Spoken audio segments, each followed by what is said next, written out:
അങ്ങനെ ഹോപ്പേഴ്സ് കണ്ടു. കിടിലൻ സിനിമ. എനിക്ക് സിനിമ വളരെ ഇഷ്ടപ്പെട്ടു. കാരണം എനിക്ക് ഈ മൃഗങ്ങളിനൊക്കെ ഇഷ്ടമാണ്. അപ്പോൾ മൃഗങ്ങളിനെ ഇഷ്ടപ്പെടുന്നവർക്ക് ഈ സിനിമ ഒന്ന് ട്രൈ ചെയ്ത് നോക്കാം. അല്ലാത്തവർക്കും ട്രൈ ചെയ്യാം. നല്ലൊരു കിടിലൻ മെസ്സേജൊക്കെ പങ്കുവയ്ക്കുന്ന ഒരു സിനിമയാണ്.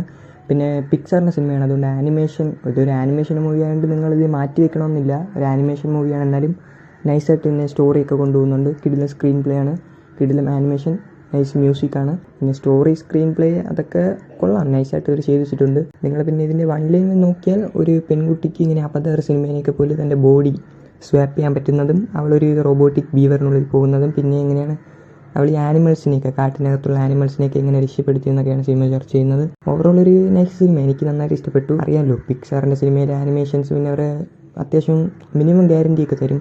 പിന്നെ മ്യൂസിക്, ആദ്യമൊക്കെ മ്യൂസിക് അത്ര അവിടെ ഇവിടെ ചെറിയൊരു പാളിച്ചകളൊക്കെ വന്നാലും പിന്നെ മ്യൂസിക് നല്ല ക്ലൈമാക്സ് ഒക്കെ ആകുമ്പോഴത്തേക്ക് കൂടെ മെച്ചപ്പെട്ട് പോകുന്നത് നമുക്ക് കാണാൻ കഴിയും. പിന്നെ നിങ്ങൾ ഈ സിനിമയുടെ ഓവർ ഹൈപ്പൊന്നും വെച്ച് കാണരുത്. ഓവർ ഹൈപ്പൊക്കെ വെച്ച് കണ്ട സിനിമ ചിലപ്പോൾ നിങ്ങൾക്ക് ഇഷ്ടപ്പെടാതെ പോകും. പക്ഷേ ഇതൊരു ഫീൽ ഗുഡ് സിനിമയാണ്.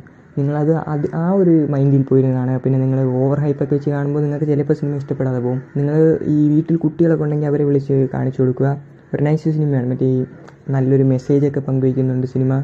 ഈ കാട്ടിൽ വരുന്ന പ്രശ്നങ്ങളും ആനിമൽസ് മനുഷ്യർ അവരുമായുള്ള കമ്മ്യൂണിക്കേഷൻസ് അതൊക്കെ നല്ല നൈസായിട്ട് തന്നെ സിനിമ കാണിച്ചു വെച്ചിട്ടുണ്ട്. പിന്നെ ഇടയ്ക്കിടയ്ക്ക് നല്ല ഹ്യൂമർസൊക്കെ അങ്ങോട്ട് ചെറുതായിട്ടൊക്കെ വർക്കായിട്ടുണ്ട്. പിന്നെ ഇമോഷൻസ് കുഴപ്പമില്ല, എനിക്കത്ര ഇമോഷൻസായിട്ട് അത്ര കണക്റ്റ് ആയില്ല. എന്നാലും ഓവറോൾ നോക്കിയാൽ നല്ലൊരു എക്സ്പീരിയൻസ് ആയിരുന്നു സിനിമ. നിങ്ങളും ഈ സിനിമ കണ്ടു നോക്കൂ, നിങ്ങൾക്ക് ഇഷ്ടപ്പെടുമെന്ന് ഞാൻ വിചാരിക്കുന്നു. അപ്പോൾ ഈ സിനിമ കണ്ടവരാരെങ്കിലും ഉണ്ടെങ്കിൽ ഇപ്പോൾ തന്നെ താഴെ കമൻറ്റ് ബോക്സിൽ ടെക്സ്റ്റ് ചെയ്യൂ. അപ്പോൾ അടുത്തൊരു കിടിലൻ അമേസിംഗ് റിവ്യൂ വീഡിയോ കാണുന്നവരെയും ബൈ.